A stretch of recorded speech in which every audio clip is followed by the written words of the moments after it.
So far, I've had an opportunity to get some preliminary information from the commanders on the scene. I've had an opportunity to review body-worn camera of this incident.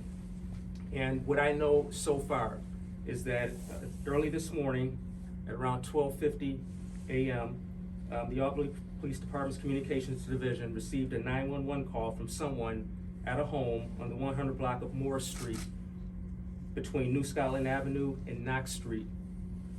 And the caller stated that a group was inside of the home armed with a handgun. Further information from the officers on the scene was that an individual associated with the residents climbed onto the roof and was running across rooftops.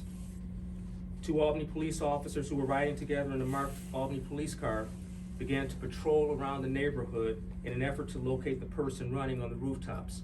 And all while this was going on, we had officers who were at the original scene who were securing that scene to figure out what exactly was happening there. After a few minutes, the officers observed a man walking in the middle of New Scotland Avenue with a large dog, and they stopped the man in an attempt to investigate. As the officers exited their vehicle to speak with the man, they observed that the man was holding a knife, which he then placed against the dog's throat as he began to yell at the officers.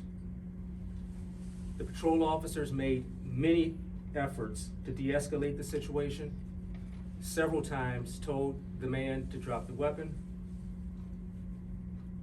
It was at this time that the man released the dog and was still holding the weapon. The officers again continued with commands to drop the weapon. It was at that point that the man began to advance towards the officers. The officers again told the man to drop the weapon, to stop his movements, and the man continued moving towards the officers while holding the knife. Eventually, the man began to sprint aggressively toward one of the officers while still holding the knife. As he sprinted towards this officer, the officer continued yelling commands to stop, drop the weapon. The officer backpedaled as this man sprinted towards this officer.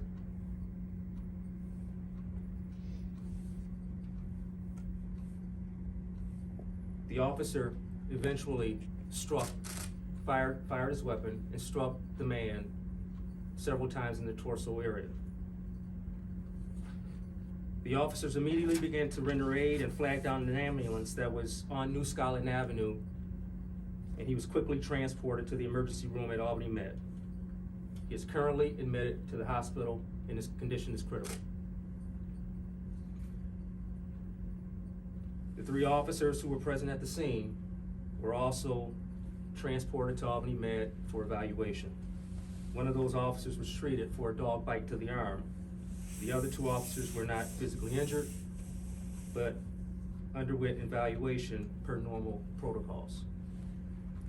Having the opportunity to review this incident on body-worn camera, my initial assessment is that this was an appropriate use of force.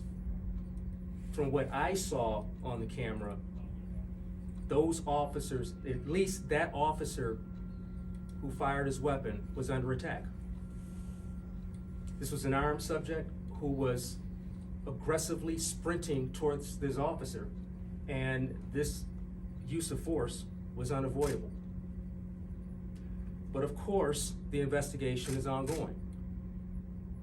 Right now, I've been in contact with the Albany County District Attorney's Office, and members of my staff have also had contact with the New York State Attorney General's Office. One of those two agencies will conduct an independent investigation of this entire incident. The Albany Police Department will conduct an internal investigation as well. Again, this is a very active and ongoing investigation. You know, we regret any types of use of force.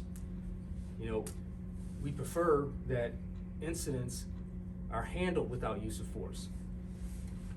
this, per my preliminary investigation, was one of those cases where the use of force was simply unavoidable.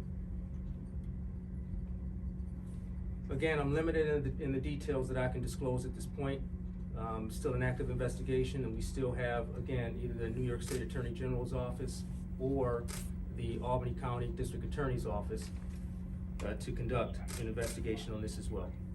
So I'm available to take just a few questions that you may have. This is the kind of thing that may generate a high level of public interest.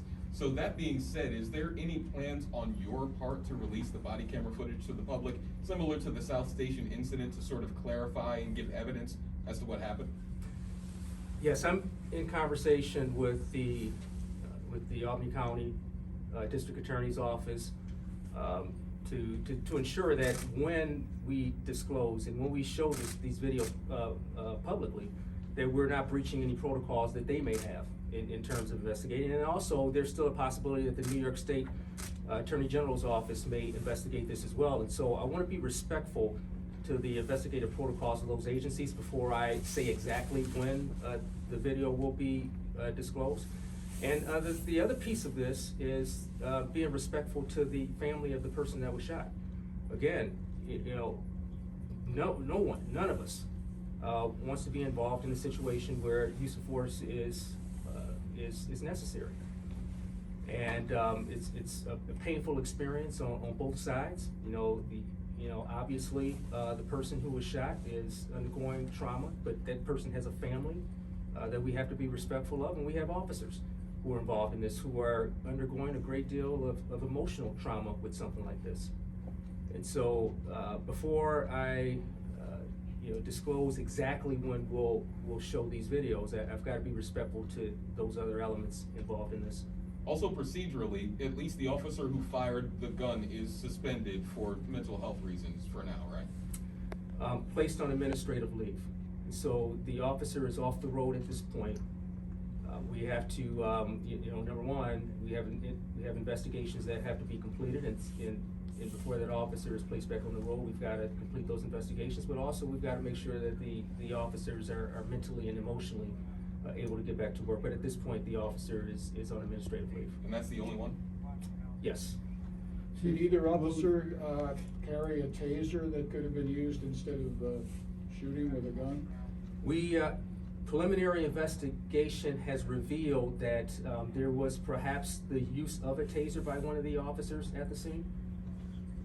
So we're still trying to sort that piece out, but it appears that at least one of the officers used a taser at the scene. Did the officers answering the call, did they fear a possible ambush situation or anything like that? They didn't know. They didn't know. It was the call came in simply as a person his home was broken into. He was being held at gunpoint, and he needed police assistance. So the officers had no idea what they were getting into. And so in addition to that, the officers got information that somebody from that house had run from the back and was last seen in the area where they ultimately encountered the man that was shot. And so it was not a lot was known at the very outset. Chief, would it be accurate to say that the person who was shot was suspected of committing a burglary beforehand? Is he the person who went into the house and then ran out? We don't know. We don't know that person's involvement with this incident. At this point, we're trying to sort that piece out. You said something about people running on roofs. What was that again? So when the officers arrived, they were told that people had run from the back of the house, and that someone had escaped, I guess, to the roof and was running across rooftops. And so it was a fairly chaotic scene. And the officers get this information that somebody's being held at gunpoint in a home invasion, and they're getting this additional information, and they're trying to sort all of this out. And so when they encounter the man with the dog, the officers didn't know what this person's involvement was, or if the person was involved at all. But it was important with the type of information that they had to investigate, what was going on there. You said that the person who was shot is in critical, do you know if the person is considered likely? I'm sorry. Do you know if the person is considered likely to expire, or? Oh, we don't know. The latest that we have is that the person is in critical condition. Chief, do you know if the victim had any prior involvement with law enforcement? From what I understand, there's been some prior contacts, yes, with law enforcement. I don't have exactly what they are, but there were some prior contacts, yes. We have time for one more. This- What's go the ahead. status of the dog? Was the dog injured at all? As far as I know, the dog wasn't injured, but the dog was taken into protective custody. This does have shades of the Elazar Williams incident from a few years back. Are you expecting that level of general interest with this one as well? Absolutely. Absolutely, and that's why right now, at the very outset, I want to be open and transparent with information that I have as I get it. And right now, again, it's very early on in this investigation. But I felt that it was important for me to let the public know exactly what I, as police chief in this agency, what information I have right now. And what we plan to do going forward. I plan to continue these efforts of transparency and making sure that the community is apprised of what's happening with this. Again, I've had an opportunity to review the body worn camera footage from this from at least 3 different angles, and from what I've seen, the body worn footage is very, very compelling. And from what I've seen, it supports the idea that that officer was under attack, and that the use of force in this instance was unavoidable. Again, we regret any time having to use force. That's not what we wanted to do. But unfortunately, sometimes officers are put into a place where the use of force is simply unavoidable. And this is one of those cases. And so we're making sure that we get these officers the support that they need, the emotional and mental, and if there's some training, coaching, that as well. But we're also, again, we're very, very respectful to the person that was shot and that person's family, because that's, that creates and will cause some sort of trauma on that end. So it's a very difficult situation, but again, as I get more information, I'll share this information with the public. Thank you. Thank you, everybody. Thank you. Chief, was there street footage, in addition to the body cams, sometimes there's like street surveillance photos, if there's any of that might have also captured? And we're checking for that right now.